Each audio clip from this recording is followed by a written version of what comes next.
Dan di antara mereka yang dimaksud di sini adalah bahasa kita sebutkan adalah orang yang masuk Islam dari Indonesia, bahkan masuk orang-orang yang diselamatkan oleh kepada Rasulullah Taala. Nah, di antara mereka kata musannif di sini adalah Tolhah Ubaidillah, mana beliau ini adalah salah satu orang dan masuk surga oleh Rasul sallallahu alaihi wasallam. Masyaallah jannah. Bin Utsman, anaknya Utsman bin Amr, anaknya Amr bin Ta'ab, Ta'ab bin Sa'ad bin Zaid bin Murrah al-Jawfi al-Quraisy, dari marga atau dari bangsa Quraisy.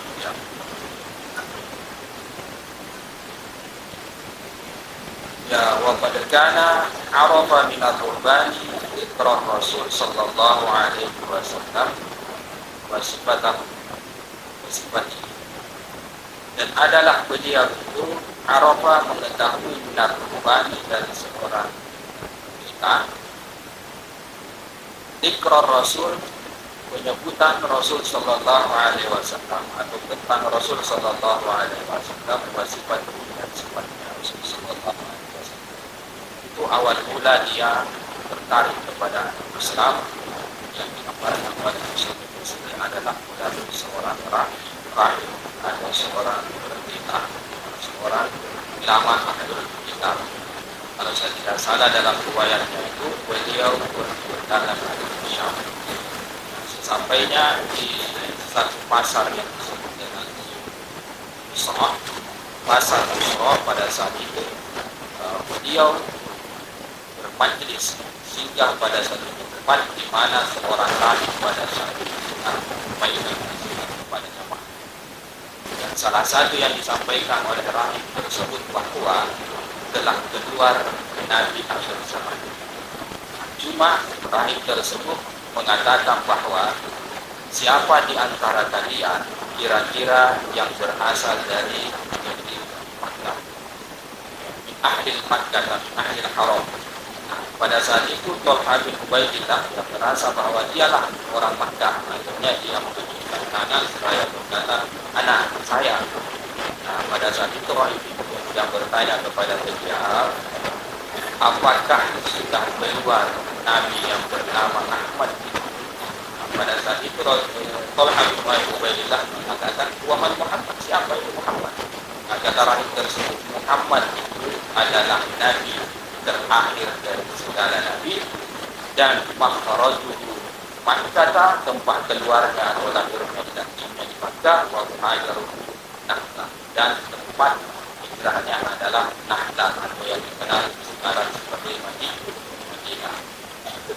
Mendengar itu tiba-tiba Tolhah itu kemudian tertarik sekali, akhirnya segera beliau pulang. Pada saat beliau sampai di Makkah, beliau bertanya kepada orang-orang Makkah, hal kana min hadis, apakah ada berita heboh? Maka sebelahnya ada tulisan, ada enggak di Makkah ini berita heboh, ada enggak gosip-gosip, ada enggak cerita-cerita atau isu-isu?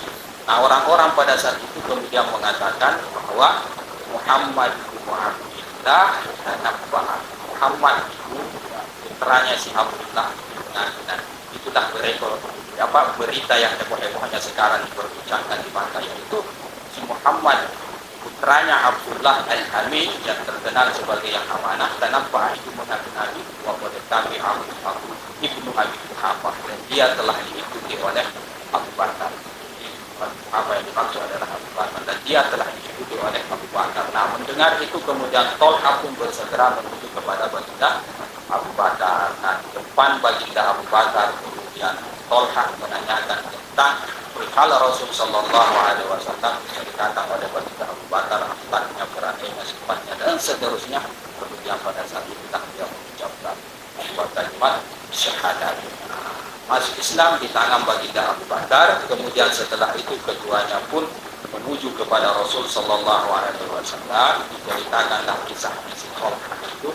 Awal mula dia tertarik kepada keislaman ketika mendengar dari seorang rahib terkait diri atau pribadi Rasul Sallallahu Alaihi Wasallam. Ketika di Naufal bin Khuwailid, kalau saya tidak salah itu, Naufal bin Khuwailid ini mendengar bahwa Tolha bin Ubaidillah ini masuk Islam bersama dengan baginda Abu Bakar. Dia pun kemudian menangkap keduanya, kemudian diikat satu por-por dengan baginda Abu Bakar di antara. Nah, itu sedikit tentang kisah daripada baginda Tolha bin Ubaidillah dalam masuk Islamnya di sini. Jadi kata musannif di sini, wa qad kana arafa min ar-ruhbani dzikra Rasul wa sifatihi. Beliau mengetahui tentang Rasul Sallallahu Alaihi Wasallam dari seorang pendeta yang menyebutkan tentang Rasul dan sifat-sifatnya Rasul Sallallahu Alaihi Wasallam. Oke, terus ya, falamma da'ahu Abu Bakar, ya, ketika memanggil dia atau berdakwah kepadanya baginda Abu Bakar,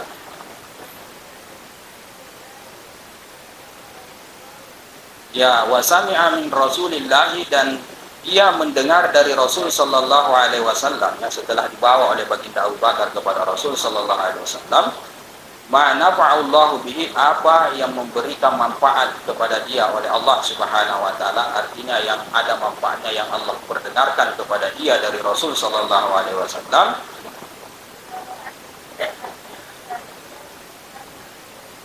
Ya, wara'at dina, dan dia melihat agamanya Rasul Sallallahu Alaihi Wasallam yang dia bawa itu matinan, itu adalah agama yang sangat kuat. Ba'idan, itu jauh amma alaihi Arab, dari apa yang ke atasnya itu orang Arab, artinya jauh dari apa yang dipraktekkan atau yang dilakukan orang-orang Arab pada saat itu. Jadi Islam datang dalam keadaan berseberangan dengan ajaran-ajaran atau tradisi-tradisi orang Arab yang rata-rata dipenuhi dengan kemungkaran. Minal masalibi, berupa aib-aib, kemungkaran, keburukan yang terjadi di tengah orang-orang Arab. Maka badara ilal Islam, pada saat itu pun beliau bersegera untuk masuk ke dalam Islam. Nah, itu kisah ringkas ya yang diceritakan oleh musannif di sini terkait dengan Tolha bin Ubaidillah. Ya, apapun itu, Tolha bin Ubaidillah ini salah seorang sahabat yang dalam bahasa sejarahnya disebut ahadul mubasysyirina bil jannah, orang yang dijanjikan, digembirakan bahwa tempatnya itu adalah surga oleh Rasul Sallallahu Alaihi Wasallam. Salah satu dari 10 orang yang dijanjikan masuk surga oleh Rasul Sallallahu Alaihi Wasallam. Jadi kemuliaan beliau di mata Rasul Sallallahu Alaihi Wasallam itu luar biasa sekali. Ya. Beliaulah yang membentengi Rasul Sallallahu Alaihi Wasallam ketika terdesak pada perang Uhud. Nah, pada saat itu di mana Rasul Sallallahu Alaihi Wasallam berdarah-darah, kalau saya tidak salah hanya sampai belasan orang pada saat itu yang melindungi Rasul Sallallahu Alaihi Wasallam. Selebihnya itu kabur, selebihnya itu pulang. Kenapa? Karena mereka sudah terdesak, mereka sudah menganggap bahwa diri mereka kalah. Belum lagi orang-orang yang pulang dari medan Uhud sebelum terjadinya peperangan itu kemudian semakin memantik, menciutkan nyali-nyali para orang Islam dalam pertempuran tersebut. Nah, pada saat orang semua sudah menghindar, sudah kabur nih, sudah menganggap bahwa mereka sudah kalah, hanya ada belasan orang pada saat itu yang membentengi Rasul Sallallahu Alaihi Wasallam. Dan salah satunya atau benteng terakhirnya pada saat itu adalah Tolha bin Ubaidillah. Kata Rasul Sallallahu Alaihi Wasallam kepada orang-orang yang membentengi beliau, siapa kira-kira yang mau menghadapi pasukan yang ada di depan? Satu orang mengatakan saya. Maju satu orang, habis mati. Kemudian kata Rasul, siapa lagi? Saya. Maju lagi. Jadi siapa? Saya. Begitu seterusnya. Nah, Tolha bin Ubaidillah dari pertama dia disuruh sampai kepada yang paling terakhir. Sampai beliau kepada yang paling terakhir membentengi Rasul sallallahu alaihi wasallam, dan disitulah kemudian dia juga terpotong jemari tangannya oleh pasukan kafir. Nah, itu salah satu perjuangan beliau dalam hal membentengi Rasul sallallahu alaihi wasallam, seraya mengatakan bahwa aku membaiat engkau wahai Rasulullah sampai mati. Selebihnya itu kamu pengecut yang lain, bahasa kasarnya kurang lebih seperti itu. Nah, di akhir paling terakhir nih pasukan daripada orang kafir yang dia lawan mati semua, barulah maju salah seorang kafir yang bernama Ubay. Nah, Ubay ini adalah salah satu orang kafir, orang munafik. Nah, dia mau membunuh Rasul sallallahu alaihi wasallam, tetapi kemudian Rasul sallallahu alaihi wasallam mengatakan, nah, untuk yang satu ini, nah, biar saya yang lawan. Padahal Tolha bin Ubaidillah sampai titik darah penghabisan, dia pokoknya mati-matian dalam membela Rasul atau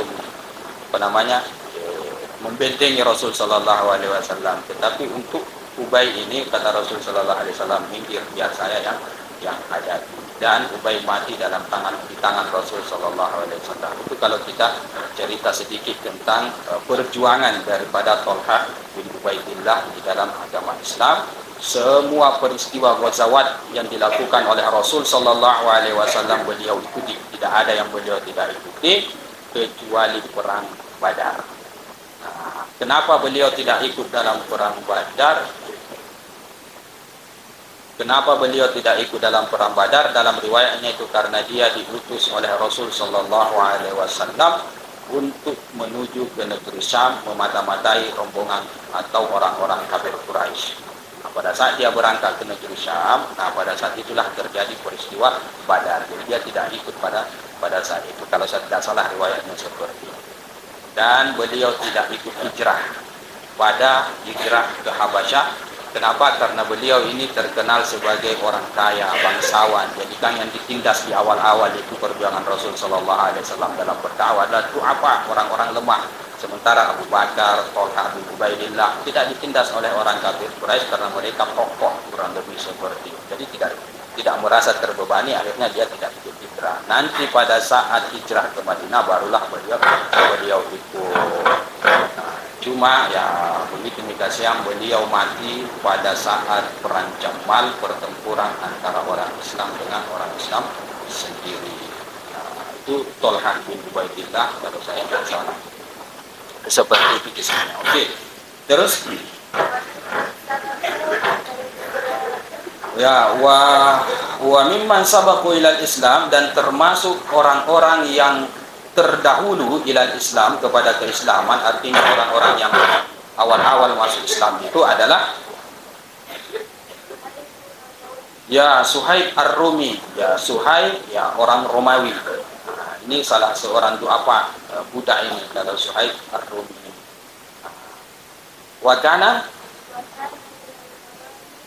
Wakana minal mawali, dan adalah beliau itu termasuk daripada budak Suhaib Ar-Rumi. Suhaib orang Rumi. Nah, jadi salah seorang sahabat besar juga, bahkan Rasul sallallahu alaihi wasallam mengatakan begini. As-sabiqatu salasatu. Orang-orang terdahulu itu ada 3.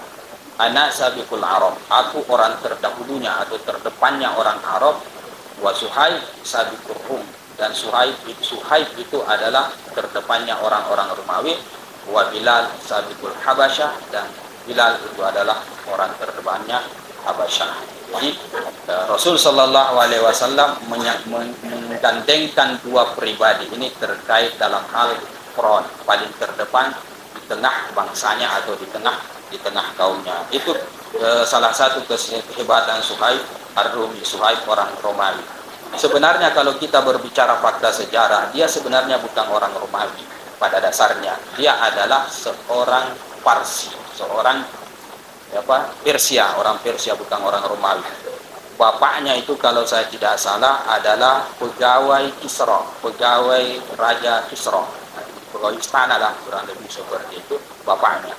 Cuma ya kita kenal bahwa orang Romawi dengan orang Kisra Parsi itu selalu bertempur dahulunya. Jadi suatu ketika orang Romawi itu menyerang Parsi, nah akhirnya kalah orang Parsi, ditangkaplah Suhaib pada saat itu dalam keadaan dia masih anak-anak, dibawa ke Romawi. Nah, makanya dari Romawi kemudian ada seseorang daripada Bani Kilab yang ada di Makkah yang membelinya. Dibeli ini Suhaib Ar-Rumi, kemudian dijual ke Makkah, dibeli oleh Abdullah bin Jud'an. Kalau saya tidak salah, Abdullah bin Jud'an yang membelinya, kemudian dimerdekakan. Jadi dia datang ke Makkah itu dari Romawi. Makanya dia terkenal sebagai Suhaib Ar-Rumi. Sebenarnya bukan orang Romawi, dia orang Parsi. Itu kalau kita mau berbicara tentang latar belakang sejarah daripada Suhaib Ar-Rumi, satu-satunya orang yang menjadi imam setelah meninggal daripada Baginda Umar bin Khattab. Kalau saya tidak salah, dia diangkat menjadi imam sholat dalam fatrah sebelum dilantiknya khalifah yang berikutnya, yaitu Utsman bin Affan. Ada masa di situ, nah di situ dia diangkat menjadi imam. Itu saking mulianya dia di mata sahabat-sahabat yang lain. Itu Suhaib Ar-Rumi. Jadi tidak panjang di sini, beliau di sini hanya mengatakan bahwa ia termasuk daripada mawali, ia termasuk daripada budak atau orang-orang lemah yang ditindas oleh orang-orang kafir Quraisy. Sabaku ilal Islam, terdahulu masuk Islam. Terus ya, wa Ammar ibn Yasir al-Ansi, ya, dan Ammar bin Yasir. Selanjutnya adalah Ammar bin Yasir yang masuk Islam di tangan Baginda Abu Bakar. Nah, ini juga budak juga ini. Nah, ya. Ya, wa qad qala radhiyallahu anhu, dan sungguh telah berkata radhiyallahu anhu beliau, ya, aku melihat Rasul sallallahu alaihi wasallam, wa ma ma'ahu, dan tiadalah yang bersamanya, ya, illa khamsatu abudin, kecuali ada 5 budak laki-laki, wa mra'atani, dan 2 perempuan, wa Abu Bakar, dan juga Abu Bakar. Jadi ketika dia masuk Islam, pada saat itu yang lebih dulu daripada dia itu ada 5 budak. Wa kadzalika, yaitu Ammar bin Yasir. Wa kadzalika abuhu, nah demikian juga masuk Islam bapaknya Ammar bin Yasir ini.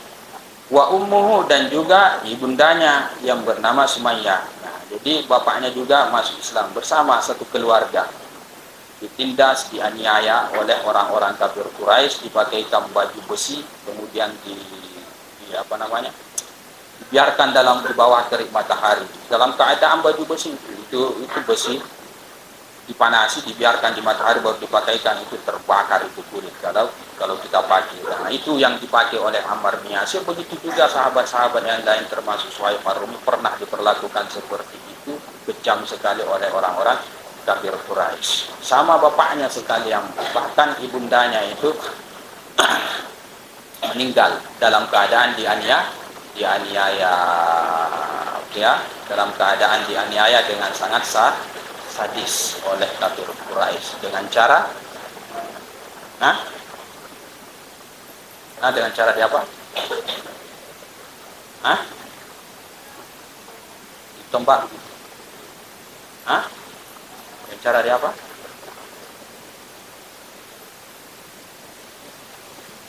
Diperlakukan sadis oleh Abu Jahal, oleh Abu Lahab, dan dunia kasih. Akhirnya meninggal dunia. Sadis sekali perlakuannya. Nah, perlakuan mereka terhadap ibunya Ammar bin Yasir dengan cara dia apa? Ada yang tahu? Ada? Pernah ini saya sampaikan kalau tidak salah dulu itu. Ada yang ingat? Tidak ada?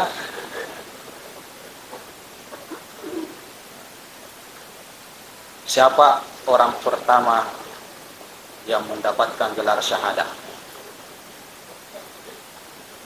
Siapa? Orang pertama yang mati syahid siapa? Yang tahu? Orang yang pertama mati syahid laki-laki atau perempuan? Perempuan. Awwalu syahadatan fil Islam. Orang pertama yang mati syahid dalam sejarah Islam perempuan, bukan laki-laki. Siapa dia? Sumayyah. Ibundanya Ammar bin Yasir. Dia terbunuh dengan cara yang menggenaskan. Dengan cara dia apa? Tusuk kasihan. Dalam satu riwayat badannya, satu riwayat kemaluannya sampai tembus ke mulutnya. Itu saking sadisnya itu. Tusuk kemaluannya sampai tembus ke. Itu perlakuan yang sangat tidak berperi kemanusiaan yang dilakukan oleh orang-orang kafir pada saat itu. Sebelum dia meninggal, ketika dianiaya, disiksa oleh orang-orang kafir, itu pernah Rasul Shallallahu Alaihi Wasallam lewat, dilihat di satu keluarga ini kasihan, anak, bapak, ibu disiksa oleh orang kafir, tapi Rasul tidak bisa apa-apa pada saat itu karena dia masih baru-baru awal-awal pada saat itu. Dan orang-orang yang menyiksa keluarga Ammar bin Yasir ini rata-rata pembesar keluarga dekat Rasul Shallallahu Alaihi Wasallam, tokoh-tokoh orang Arab. Nah, pada saat itu Rasul Shallallahu Alaihi Wasallam tidak bisa berapa-apa kecuali hanya terlontar dari mulutnya satu kalimat yang menyemangatkan mereka. Kata Rasul Shallallahu Alaihi Wasallam, "Sabron ala Yasir, fa inna mau'idakumul jannah." Bersabarlah keluarganya Yasir, karena sesungguhnya janji kalian, janji Allah kepada kalian adalah surga. Allahumma gfir li ali Yasir, ya Allah ampunilah keluarganya Yasir. Itu Rasul Shallallahu Alaihi Wasallam sendiri yang mendoakan beliau. Nah, mati kedua orang tuanya, tetapi Ammar bin Yasir tidak. Beliau sampai kerasnya penganiayaan yang beliau derita itu, sampai-sampai beliau hampir lupa ingatan, kayak orang gila, kayak orang tidak sadar, tidak waras. Bahkan ada riwayat yang mengatakan ketika dia disiksa, orang kafir itu mengatakan, pokoknya kamu harus kafiri Muhammad dan kamu harus harus memuji berhala kami dengan pujian yang baik. Tidak bisa dia apa-apa, karena kalau tidak ikuti perintah daripada orang kafir Quraisy ini, mati juga. Akhirnya ya bahasa lainnya, bahasa kasarnya, nak ingkari Rasul Shallallahu Alaihi Wasallam, kemudian sebut, nak puji-puji berhala pada saat itu. Setelah beliau selamat sampai kepada Rasul Shallallahu Alaihi Wasallam berita itu, dan dia cerita sendiri bahwa ya Rasulullah, saya minta maaf karena waktu saya dianiaya, saya dipaksa mau dibunuh, kalau tidak ingkar kepada ajaranmu, dan kalau tidak memuji berhala mereka, saya akan mati. Kata Rasul Sallallahu Alaihi Wasallam, pakai patajidu qalbak, bagaimana engkau temukan hatimu, bagaimana hatimu itu, kira-kira betulkah hatimu juga seperti itu, mengingkari ajaranku dan memuji berhala? Kata Ammar bin Yasir, tidak, hati saya tetap dalam keimanan, terpaksa saya harus lakukan itu. Turunlah ayat pada saat itu, illa man ukriha wa qalbuhu mutmainnun bil iman. Orang kafir itu akan mendapatkan adab yang pedih, yang musyrik akan mendapatkan adab yang pedih, kecuali orang yang ukriha, dipaksa dalam keadaan hatinya itu masih tenang di dalam keimanan. Yang dimaksud adalah Ammar bin Yasir. Tidak akan mendapat azab Allah Subhanahu wa taala. Kenapa? Karena tidak dianggap kafir. Kenapa? Karena dia dipaksa pada saat itu, sementara hatinya masih beriman kepada Allah, kepada Rasulullah, dan mengkafiri berhala. Nah, ini orang-orang yang disebutkan rata-rata orang-orang itu apa? Orang-orang lemah dari kalangan para budak, kurang lebih seperti itu. Saya sudah ceritakan kemarin bahwa yang mendapat penganiayaan yang sadis di awal-awal risalah Rasul Sallallahu Alaihi Wasallam ada sebagian kecil dari kalangan bangsawan, orang-orang yang status masyarakatnya menengah ke atas, tapi kebanyakannya rata-rata status masyarakat ke bawah, orang-orang lemah yang banyak dianiaya oleh orang-orang kafir. Nah, Ammar bin Yasir kemudian meninggal, kalau saya tidak salah, pada perang Siffin. Nah, masih hampir sama dengan Thalhah bin Ubaidillah, perang antara orang-orang Islam, sesama orang Islam pada saat itu, pada zamannya Baginda Ali kalau saya tidak salah. Beliau mati pada saat itu di tangan kelompok yang dikatakan atau yang orang sejarah mengatakan sebagai buat ya, para pemberontak, kurang lebih seperti itu. Jadi Ammar bin Yasir ini pernah suatu ketika berhadapan dengan Rasul Sallallahu Alaihi Wasallam. Tiba-tiba Rasul Sallallahu Alaihi Wasallam mengatakan kepada beliau, bersabarlah wahai Yasir, bersabarlah engkau, fa innaka taqtuluka fi'atul baghiyah, karena suatu kelak nanti kamu akan dibunuh oleh kelompok yang baghiyah, para pemberontak. Nah, kemudian ternyata faktanya dia dibunuh oleh orang-orang yang satu anggota dengan Sufyan, dengan siapa? Muawiyah bin Abi Sufyan. Jadi meninggal oleh kelompok Muawiyah bin Abi Sufyan. Nah, Muawiyah bin Abi Sufyan berperan dengan Baginda Ali, sama-sama orang Islam, sama-sama orang Islam. Nah, atas dasar riwayat itulah, kemudian sebagian mengatakan bahwa dari dua kelompok ini yang benar yang salah siapa, mereka berkesimpulan bahwa yang bugat itu adalah kelompoknya Muawiyah. Karena Rasul Sallallahu Alaihi Wasallam mengatakan bahwa kamu akan dibunuh nanti oleh kelompok yang pemberontak.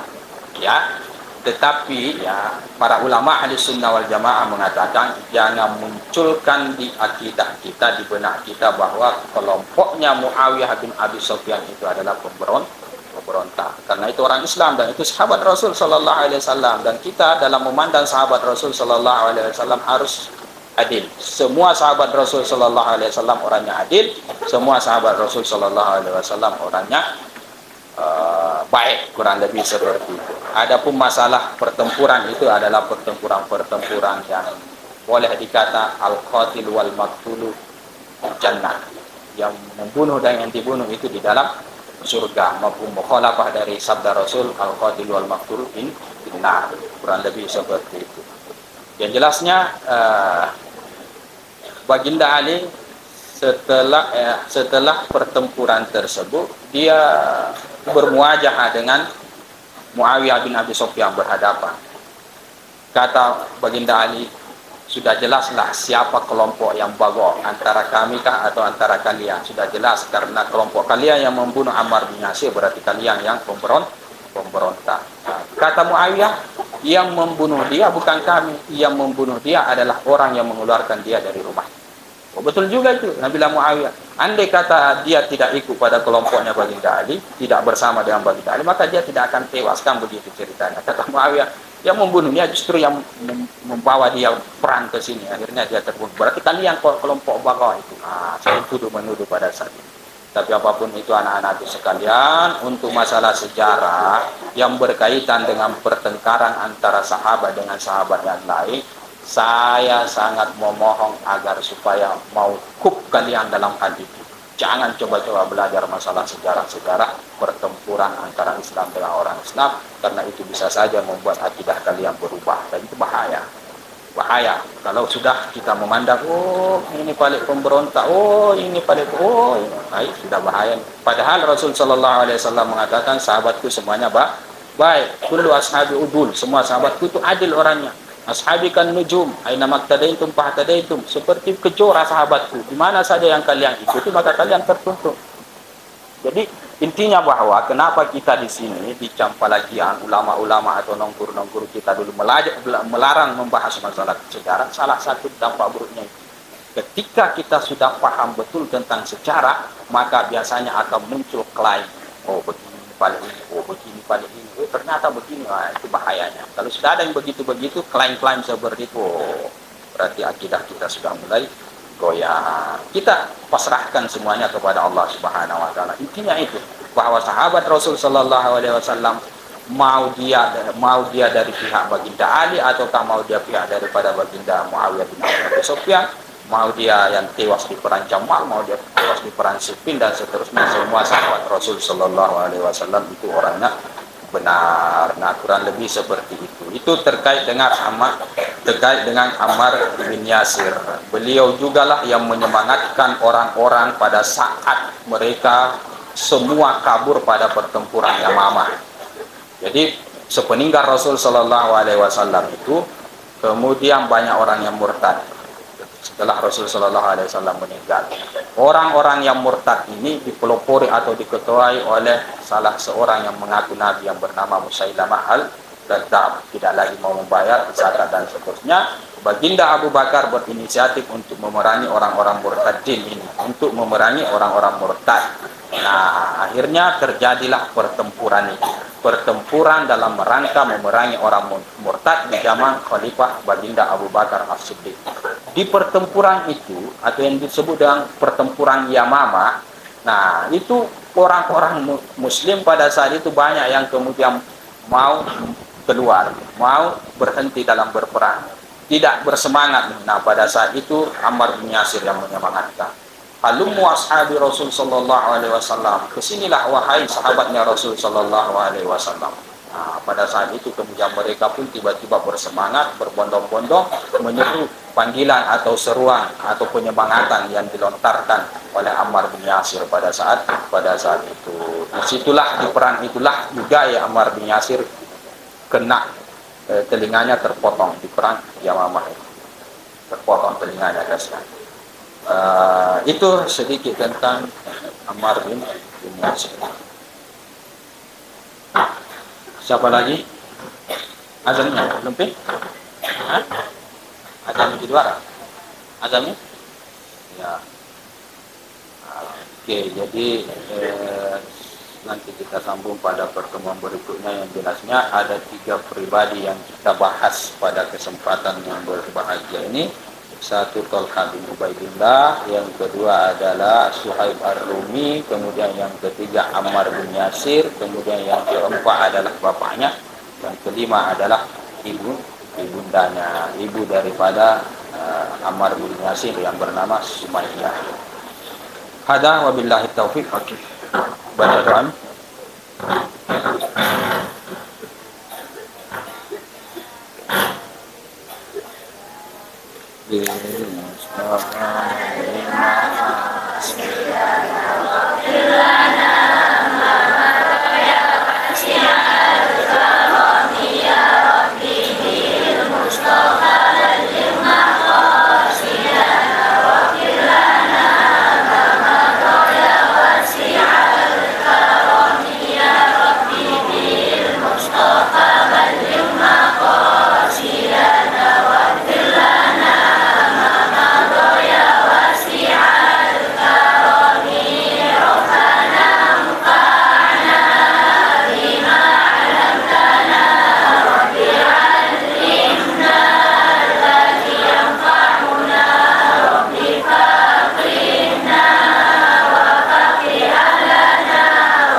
Allah.